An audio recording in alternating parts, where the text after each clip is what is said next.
إن الحمد لله نحمده ونستعينه ونستغفره ونعوذ بالله من شرور أنفسنا ومن سيئات أعمالنا من يهده الله فلا مضل له ومن يضلله فلا هادي له وأشهد أن لا إله إلا الله وحده لا شريك له وأشهد أن محمدا عبده ورسوله يا أيها الذين آمنوا اتقوا الله حق تقاته ولا تموتن إلا وأنتم مسلمون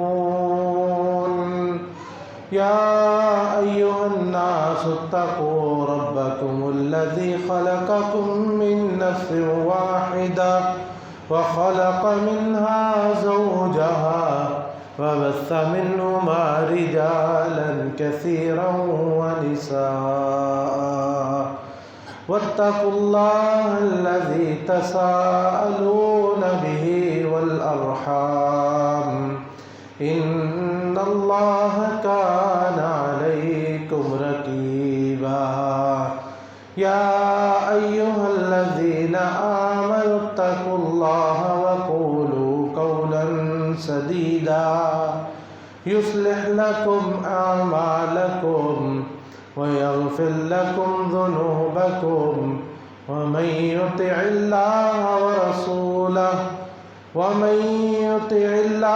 ورسوله فقد فاز فوزا عظيما أما بعد فإن خير الحديث كتاب الله وخير الهدي هدي محمد صلى الله عليه وسلم ألا إن شر الأمور محدثاتها وكل محدثة بدعة وكل بدعة ضلالة الضلالة في النار.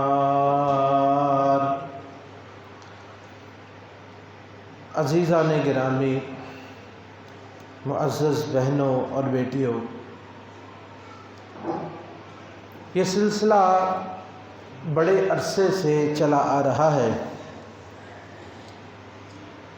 کہ رسول اللہ صلی اللہ علیہ وسلم کی ذات اقدس کا مذاق اڑانا، استہزاء کرنا اور اس کے لیے مختلف شکلیں اختیار کرنا، کبھی کوئی گالی دے رہا ہے، کبھی کوئی آپ کو عورتوں کا رسیا قرار دیتا ہے، کبھی آپ کی ذات پہ کسی انداز سے کیچڑ اچھالا جاتا ہے، کبھی کسی طریقے سے، کبھی آپ کے قرآن کو نعوذ باللہ جھوٹ قرار دیا جاتا ہے، آپ کو کبھی شہرت کا دل دادا، کبھی کچھ کبھی کچھ کبھی کچھ.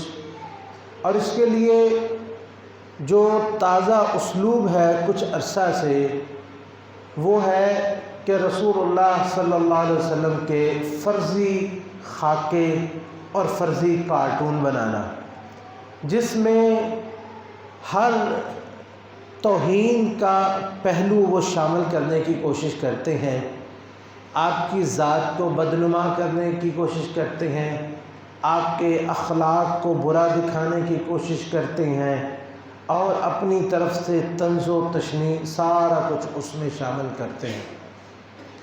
اگر دیکھا جائے تو یہ سلسلہ جو اب فرانس میں شروع ہوا ہے، یہ سلسلہ کوئی نیا نہیں ہے. پیچھے دیکھتے جائے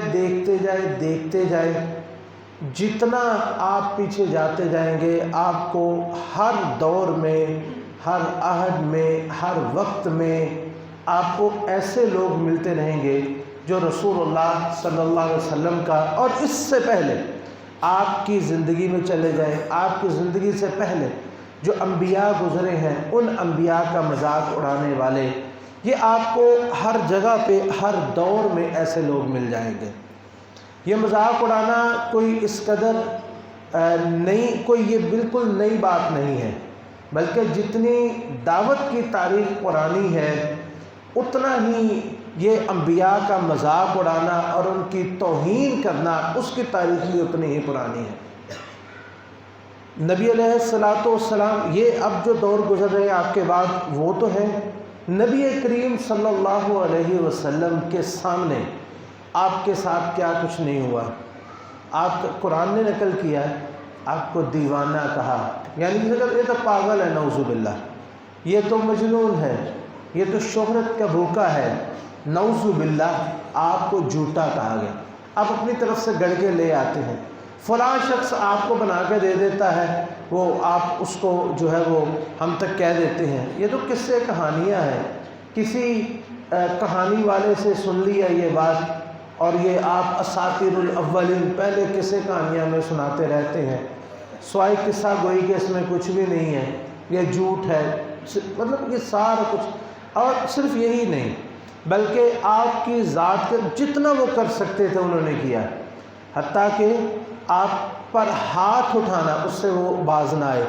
مکہ میں جب آپ تھے تو کیا کیا انہوں نے آپ کے ساتھ سلوک نہیں کیے، اور کس قدر آپ کے ساتھ بدتمیزی نہیں کی گئی، اور کس قدر آپ کی توہین نہیں کی گئی۔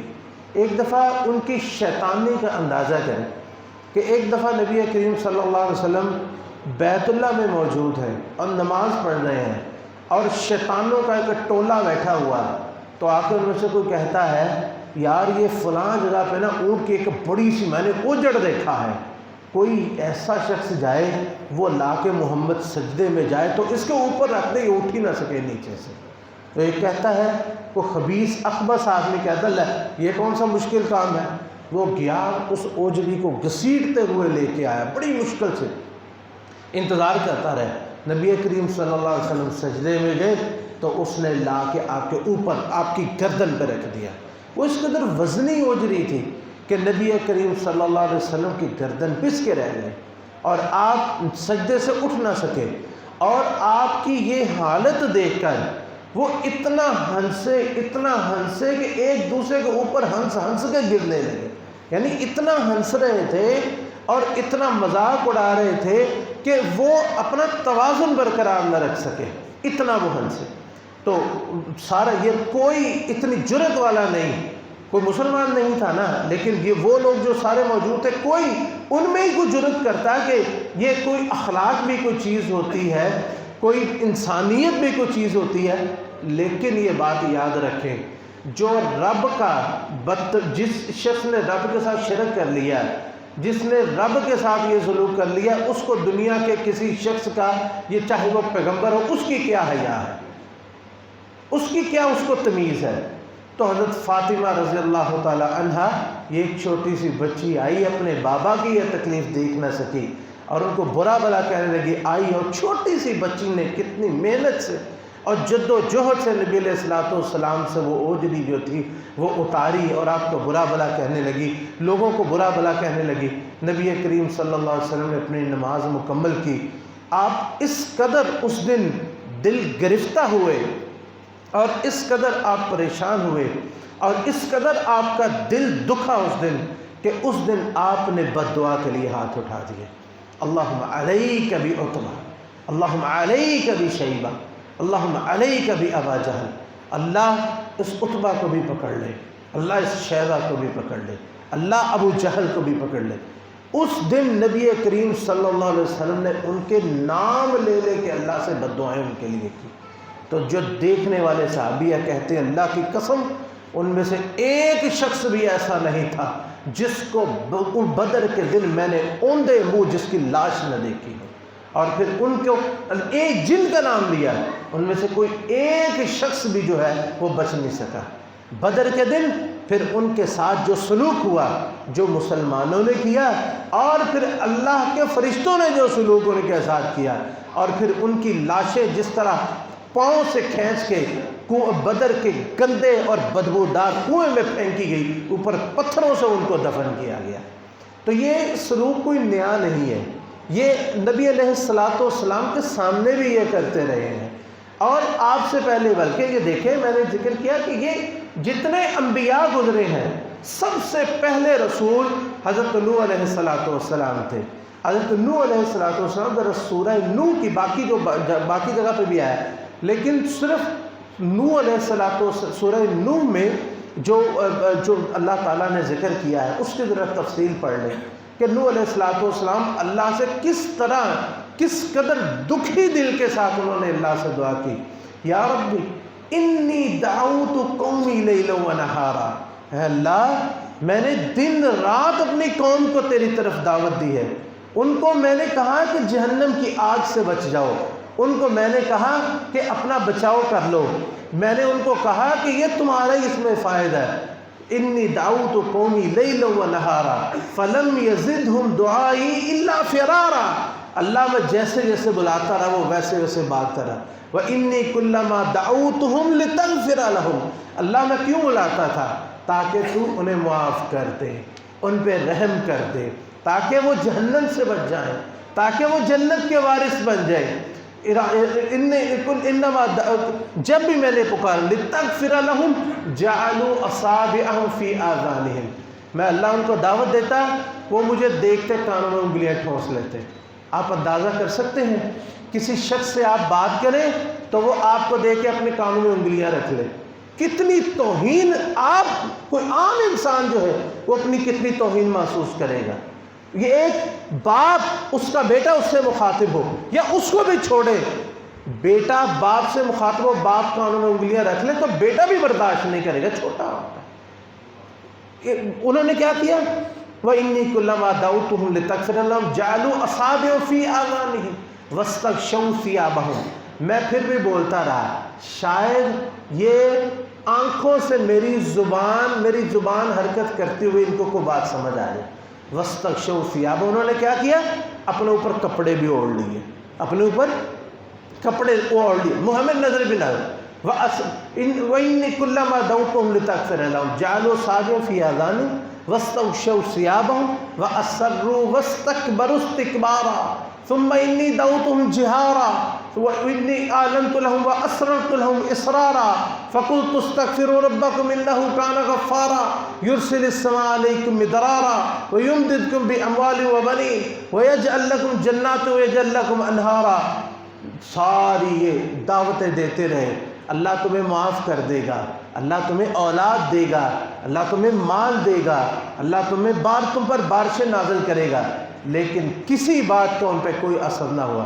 جب آتے نوح علیہ السلام وہ دور سے ہی شور مچا دیتے، اور نوح آ گیا، بھجو دوڑو، نوح آ گیا، نکل جاؤ یہاں سے، کانوں میں انگلیاں، آنکھیں بند کر لیتے، اوپر کپڑے کر لیتے، اور یعنی کوئی مذاق اڑانے کا کوئی حربہ انہوں نے چھوڑا نہیں، اور بلکہ یہاں تک 950 سال اللہ نے قرآن مجید میں ذکر فرمایا، 950 سال ان کو تبلیغ کی۔ تو ہوا کیا؟ کئی نسلیں آئیں، وہ مر گئیں، لیکن مرتے ہوئے اپنے بچوں کو وصیت کر کے گئی کہ لا تذرن آلہتکم ولا تذرن ودا ولا سواء ولا یغوث ویعوق ونسرا، کہ یہ نہ ہو کہ تم اپنے معبودوں کو چھوڑ لو، نوح کی بات مان لو۔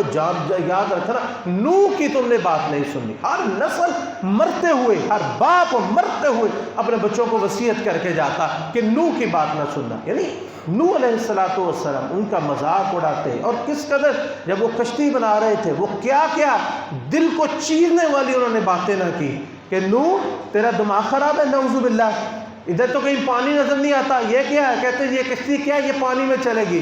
نوح تیرا دماغ ٹھیک ہے؟ نعوذ باللہ، یہ پانی، یہ کہاں پانی تمہیں نظر آ رہا ہے؟ کہتا جی اللہ بھیجے گا، اللہ نے مجھے حکم دیا ہے۔ مذاق اڑاتے تو نوح بھی کہتے بھی ایک وقت آئے گا کہ ہم تمہارا مذاق اڑائیں گے، تم ڈبکیاں کھاؤ گے، ہم مزے سے کشتی میں بیٹھے ہوئے گے۔ وہ وقت آیا۔ بات یہ ہے ان ساری باتوں کے پیچھے کہ یہ لوگ ایسا کیوں کرتے ہیں، یہ لوگ ایسا کیوں کرتے ہیں۔ مثال کے طور پر ہم صرف اپنے نبی کریم صلی اللہ علیہ وسلم ان پر فوکس کرتے ہیں۔ یہ نبی کریم صلی اللہ علیہ وسلم کا مذاق کیوں اڑاتے ہیں؟ کیا آپ کی شکل و صورت ایسی تھی کہ اس کا مذاق اڑایا جائے؟ کیا آپ کے جو ظاہری چہرہ تھا وہ ایسا تھا کہ اس کا مذاق اڑایا جائے؟ اللہ رب العزت نے آپ کو ایسی شکل دی تھی، حسن و جمال کا کوئی بھی کرینہ ایسا نہیں تھا جو نبی کریم صلی اللہ علیہ وسلم کی ذات میں نہ پایا جاتا ہو۔ آپ کی شکل کائنات میں کان اجمل الناس و احسن الناس، کائنات میں سب سے خوبصورت لوگ تھے، سب سے حسین شکل اللہ رب العزت نے ربی علیہ السلام کو دی تھی۔ آپ کی شکل کے حسن و صورت کا، آپ کی شکل کے حسن کا اندازہ اس طرح کریں کہ شاعر حضرات جب کسی کے حسن و جمال کا تذکرہ کرتے ہیں نا تو اس کو چاند کے ساتھ شبیہ دیتے ہیں کہ جی وہ چاند تھا۔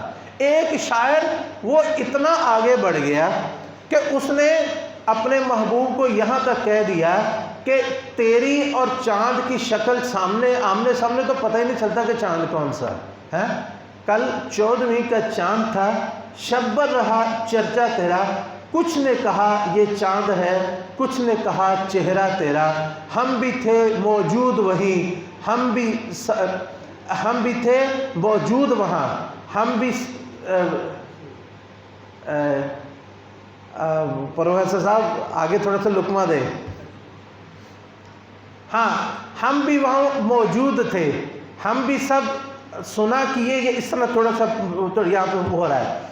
تو آگے جا کے کہتا ہے کہ ہم سے سب نے پوچھا کہ آپ ہی فیصلہ کر دیں کہ اس میں یہ وہ آپ کے محبوب جو ہیں یہ اس کا چہرہ ہے یا چاند کا چہرہ ہے، آپ ہی ذرا بتا دیں۔ کہتے ہم سے بھی سب پوچھا کیے، ہم ہنس دیے ہم چپ رہے، منظور تھا پردہ تیرا۔ یہ ابن انشاء ایک بڑا مشہور شاعر ہے، کہتا جی کہ اصل میں نا وہ تو ہی تھا، لوگ تجھے ہی چاند سمجھ بیٹھے۔ تو لوگوں نے پوچھا بھی آپ ہی بتا دیں، مجھے تو پتہ چل گیا تو ہے، لیکن لوگوں نے سمجھا یہ چاند ہے، تو اس لیے لوگ ساری رات پریشان ہیں۔ یہ ایک شاعر کا مبالغہ آمیزی کی انتہا ہے، ایک شاعر کی مبالغہ آمیزی کی انتہا ہے۔ لیکن دوسری طرف آپ کو صدق اور سچائی کا ایک واقعہ سناؤں۔ حضرت جابر ابن عبداللہ رضی اللہ تعالیٰ عنہ بیان کرتے ہیں، کہتے ہیں کہ 14ویں کا چاند نکلا ہوا تھا اور ادھر نبی کریم صلی اللہ علیہ وسلم ایک سرخ حلہ پہنے چاند کی چاندنی میں بیٹھے ہوئے تھے، روشنی میں بیٹھے ہوئے تھے۔ کہتے ہیں جی میں دیکھنے لگا کہ آج دیکھوں کہ کس کا چہرہ حسین تر ہے۔ میں نے چاند کو دیکھا، پھر آپ کے چہرے کو دیکھا، پھر چاند کو دیکھا، پھر آپ کے چہرے کو دیکھا، لیکن اس نتیجے میں پہنچا کہ چاند آپ کے حسن کے سامنے کیا چیز ہے۔ یہ حقیقت اور سچ ہے، یعنی نبی کریم صلی اللہ علیہ وسلم کو اللہ رب العزت نے حسن و جمال ایسا عطا فرمایا کہ چاند کی لوگ شبیہیں دیتے ہیں، لیکن چاند آپ کے حسن کے سامنے کیا کرے۔ اور آپ کی ذات کے اندر، نبی کریم صلی اللہ علیہ وسلم کی ذات اطہر کے اندر اللہ رب العزت نے ایسی کمال کی صفات رکھی ہوئی تھی کہ آپ کسی رستے سے چلتے، صحابہ کرام آپ کو کبھی ڈھونڈنا چاہتے نا، مدینے کی گلیوں میں چلتے، جہاں خوشبو آتی پتہ چلتے یہاں سے آقا گزر کے گئے، اور یہ خوشبو لگائی ہوئی نہیں ہوتی تھی، یہ خوشبو آپ کی ذات کے اندر تھی۔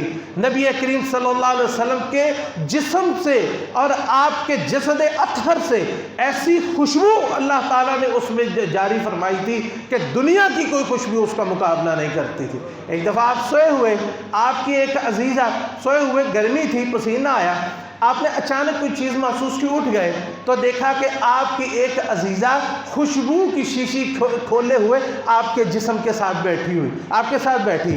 آپ نے پوچھا کوئی پھپھی تھی یا کون؟ آپ نے پوچھا بھئی کیا کر رہی ہو؟ کہنے لگی آقا آپ کے جسم سے نکلنے والا پسینہ جو ہے ہم اس کو اپنی خوشبو کی شیشی میں ڈالتے ہیں تو کائنات کی سب سے مہنگی خوشبو کستوری کی ہے، وہ بھی لہلہا اٹھتی ہے۔ ہماری خوشبوئیں جو ہے وہ کئی گنا بڑھ جاتی ہیں آپ کے جسم سے نکلنے والے پسینے کے ساتھ۔ آپ کا جسم سے پسینہ۔ جابر بن عبداللہ رضی اللہ تعالیٰ عنہ سے حدیث کہتے ایک کہتے ہیں کہ میں بچہ تھا، یہ جابر جب حدیث بیان کرتے بوڑھے ہو چکے تھے، کہتے ہیں ایک دفعہ میں بچہ تھا، میں نبی علیہ السلام کے ساتھ جا رہا تھا تو آپ نے رستے میں آپ کو سارے بچے کھیل رہے تھے، آپ کو دیکھ کے احترام کے ساتھ کھڑے ہو گئے. نبی علیہ الصلوۃ والسلام نے سب کو پیار کیا, میں بھی ان بچوں کے ساتھ شامل ہوا. آپ نے میری گالوں کو بھی تھپ تھپایا. کہتے ہیں اللہ کی قسم آج تک آپ کے ہاتھوں کی نرمی اور آپ کے ہاتھوں کی خوشبو میں نہیں بھلا سکا. میں نے بڑی خوشبوئیں دیکھی لیکن اس خوشبو کا مقابلہ کائنات کی کوئی خوشبو نہیں کر سکی.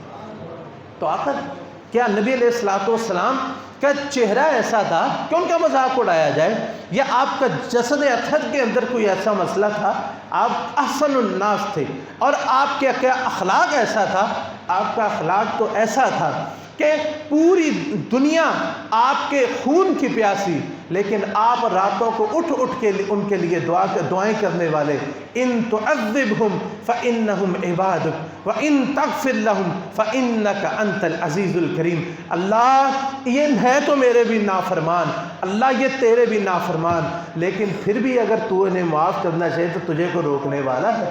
وہ عبداللہ بن ابی جس نے آپ کو کا جینا دوبر کیا ہوا تھا اور آپ کی گستاخی کی انتہا اس حد تک کی کہ نبی کریم صلی اللہ علیہ وسلم آپ کے پاس سے گزرے, کہنے لگا محمد پیچھے سے گزرو, تیرے گدھے کی بو میرا دماغ خراب کر رہی ہے. ایسا وہ بدتمیز انسان تھا اور ایسا وہ خبیث انسان تھا کہ قرآن میں سورۃ المنافقون اس کے بارے میں پوری اتری. کہتا لئن رجعنا الی الْمَدِينَةِ لَيُخْرِجَنَّ الْأَعَزُّ مِنْهَا الْأَذَلَّ. اگر ہم مدینہ میں جائیں گے وہاں سے ہم ذلیلوں کو باہر نکال دیں گے. یہ کس کو ذلیل کہا؟ نبی کریم صلی اللہ علیہ وسلم اور کے صحابہ کو, نعوذ باللہ. لیکن یعنی پوری زندگی یہ بدر میں, یہ احد کے اندر, آپ کو پتہ ہے احد میں سب سے زیادہ تکلیف اگر نبی علیہ الصلوۃ والسلام کو ہوئی تو عبداللہ بن ابی کے ہاتھوں ہوئی تھی. 1000 کا لشکر گئے, رستے سے 300 لوگوں کو لے کے مدینہ میں واپس آ گئے جو منافق کے ساتھ. یعنی سب سے پہلے اس نے کوشش کی کہ ان کو شکست ہو. اور اسی طرح جب یہودیوں کے سامنے آمنا سامنا ہوتا ہے, جب یہودی نبی علیہ الصلوۃ والسلام کی کوئی گستاخی کرتے ان کی پکڑ ہوتی تو یہ آ کے منتیں ترلے کرنا شروع ہو جاتا, اور جناب چھوڑ دے جی, میرے ساتھی ہیں جی, میرا ان کے ساتھ کاروباری تعلق ہے. یعنی ان کو ہر ریلیف لے کے دیا اور مسلمانوں کے لیے ہر تکلیف کا اس نے بندوبست کیا, لیکن مر گیا.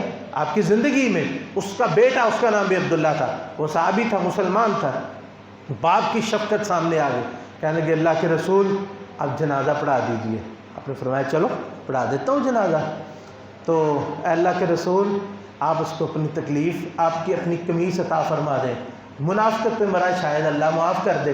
حضرت عمر رضی اللہ تعالیٰ عنہ, اللہ کے رسول یہ وہ ہے جس نے آپ کو یہ کہا تھا, یہ وہ ہے جس نے آپ کو یہ تکلیف دی, یہ وہ ہے جس نے بنو نذیر کو آپ سے بچایا, یہ وہ شخص ہے جس نے بنو قینقاع کو آپ سے بچایا, یہ وہ شخص ہے جس نے احد میں یہ کہا, یہ وہ شخص ہے جس نے ہم سب کو ذلیل کہا, یہ وہ شخص ہے جس نے کہا تجھ سے بدبو آتی ہے, یہ وہ شخص ہے جس نے فلاں کہا. اب ساری باتیں سنتے رہے, جب خاموش ہو گئے تو حضرت عمر نے سمجھا کہ میری بات بن گئی, تو میں عمر سائڈ پہ ہو جاؤں, چلے جی صفحے میں. اللہ کے رسول اس منافق کا جنازہ پڑھاتے ہیں. آپ نے اپنی قمیص بھی عطا فرما دی, آپ نے اس کا جنازہ بھی پڑھا دیا. پھر اللہ نے فرمایا وَلَا تُصَلِّ عَلَىٰ أَحَدٍ مِّنْهُمْ مَاتَ أَبَدًا وَلَا تَقُمْ عَلَىٰ قَبْرِهِ. کسی منافق کا آئندہ سے آپ جنازہ نہیں پڑھائیں گے, نہ اس کی قبر پہ کھڑے ہوں گے, اور آپ نے جنازہ پڑھا بھی دیا ہم نہیں بخشیں گے. اگر آپ 70 جنازے بھی اس کے پڑھا دیں نا تو میں پھر بھی اس کو معاف کرنے والا نہیں ہوں. یہ 70 کا لفظ جو تھا یہ ایک مثال کے لیے تھا. اور اللہ کے رسول فرماتے ہیں اگر مجھے پتا ہونا کہ 71 دفعہ جنازہ پڑھانے سے اس کی بخشش ہو جائے گی, میں 71 دفعہ اس کا جنازہ پڑھا دوں. کیا اللہ کے رسول کا اخلاق ایسا تھا کہ آپ کو گالیاں دی جائیں, کہ آپ کا مذاق اڑایا جائے, آپ کے کارٹون بنائے جائیں, آپ کے خاکے بنائے جائیں. ساری زندگی کے سطح ہوئے, 13 سال مکہ میں ستایا, 8 سال مدینہ میں پیچھے آ کے ناک میں دم کر رکھا, 21 سال آپ نے تکلیفیں برداشت کی. اور پھر جب آپ مکہ میں, اللہ نے مکہ فتح فرمایا, سن 8 ہجری کی بات ہے, 21 سال کی جد و جہد کے بعد وہ مکہ جہاں سے آپ نکلے تو اتنے دل گرفتہ تھے.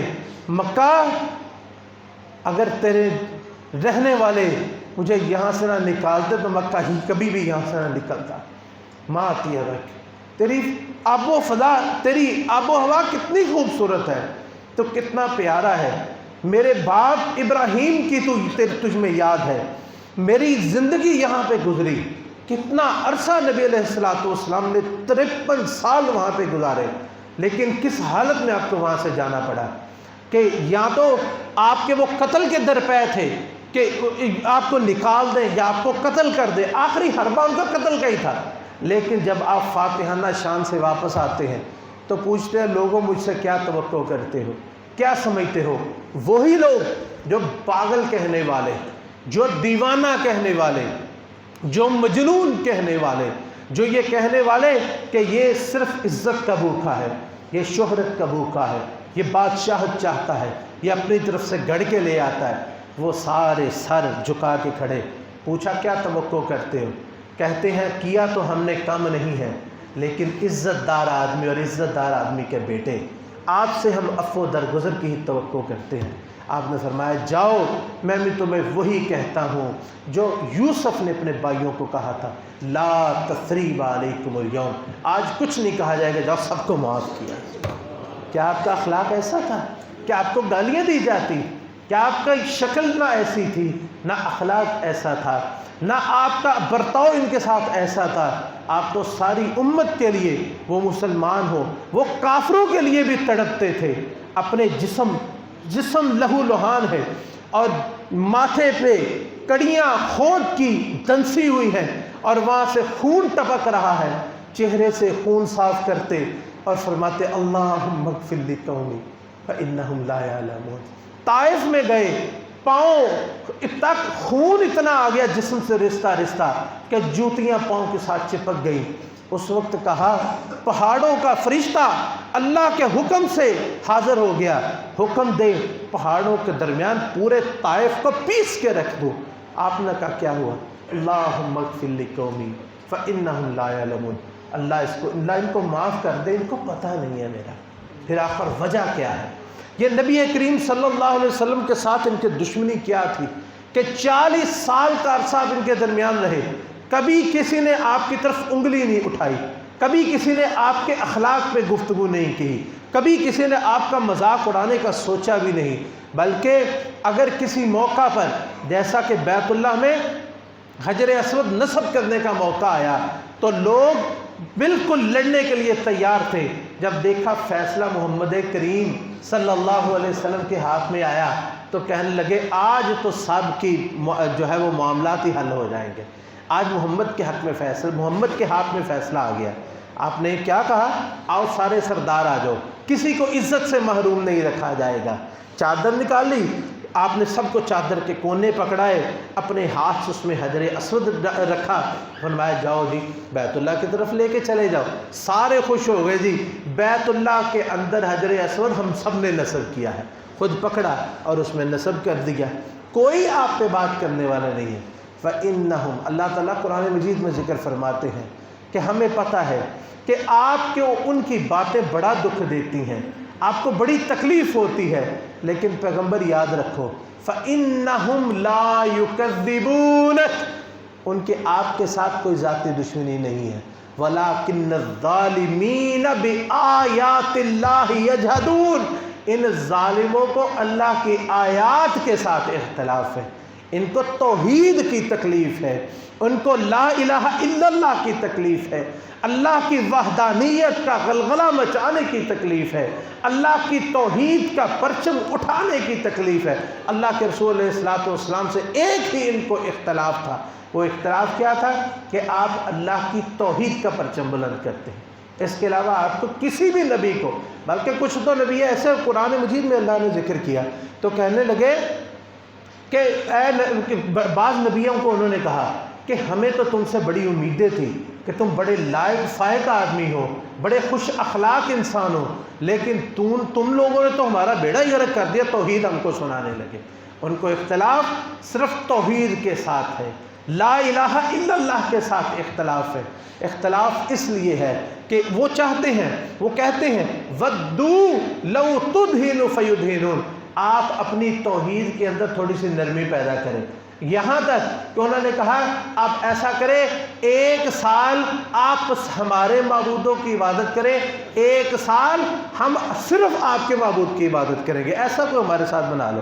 یہاں تک کہنے لگے چلو یہاں تک ہمارے ساتھ مذاکرات کرو کہ تم جو کرتے ہو کرتے رہو، لیکن ہمارے معبودوں کو برا نہ کہو، ہم تمہیں کچھ نہیں کہیں گے، ہم تمہیں کچھ نہیں کریں گے۔ وہ آپ کے لیے سارا کچھ کرنے کے لیے تیار تھا، لیکن بات صرف اللہ کی توحید کی ہے۔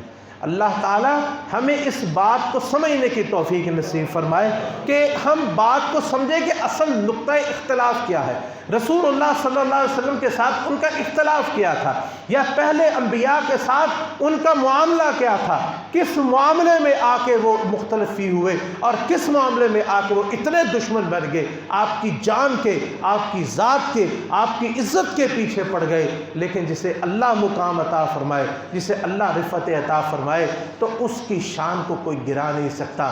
پوری کائنات کے کتے اکٹھے ہو کے چاند پہ بھونکنا شروع ہو جائیں تو چاند کی روشنی میں کوئی فرق ڈال سکیں گے؟ ہاں البتہ یہ ضرور ہوگا یہ کتے ہی ہیں جو چاند کو دیکھ کے بھونک رہے ہیں۔ اللہ تعالی ہمیں ہدایت نصیب فرمائے۔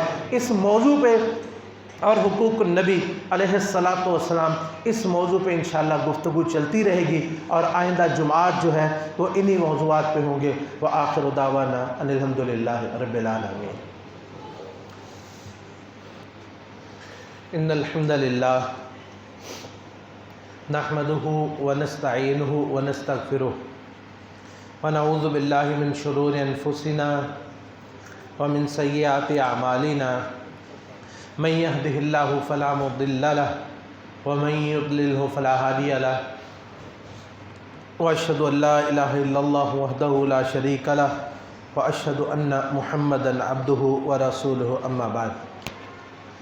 عزیزان گرامی، یہ سارے معاملات اسلام کے خلاف پیغمبر آخر الزماں حضرت محمد الرسول اللہ صلی اللہ علیہ وسلم کے ساتھ چلتے رہے اور چلتے رہیں گے۔ بات یہ ہے کہ ہم نے کیا کیا۔ بعض لوگوں نے اس کا حل یہ نکالا کہ جناب 12 ربیع الاول کو اور جوش و جذبے سے منایا جائے، یہ ان کی باتوں کا جواب دیا گیا۔ حالانکہ یہ